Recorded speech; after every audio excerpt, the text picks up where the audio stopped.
வாரம் சந்தைக்கு போயிருந்தப்ப 2 மண் சட்டி வாங்கிட்டு வந்திருந்தேன். அதை வந்து தண்ணி ஊற்றி வைக்கும்போது பார்த்தீங்கன்னா, இந்த கருப்பு கலர் மண் சட்டியில் தண்ணி வந்து கசியுதுங்க. சரி அதை கொண்டு போய் ரிட்டர்ன் கொடுத்துட்டு வரலான்ட்டு போயிருந்தோம். சரி வாங்குவாங்களா இல்லையான்னு தெரியல. ஏன்னா கிட்டத்தட்ட 4, 5 நாள் ஆயிடுச்சுன்னு நினச்சிட்டு போனேன்.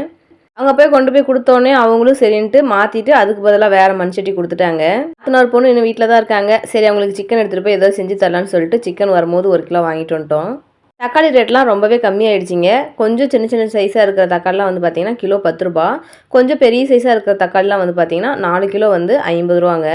நீங்கள் இருக்கிற ஏரியாலாம் தக்காளி என்ன ரேட்டுக்கு விற்கிதுன்னு சொல்லிட்டு கமெண்ட் பாக்ஸில் கமெண்ட் பண்ணுங்கள்.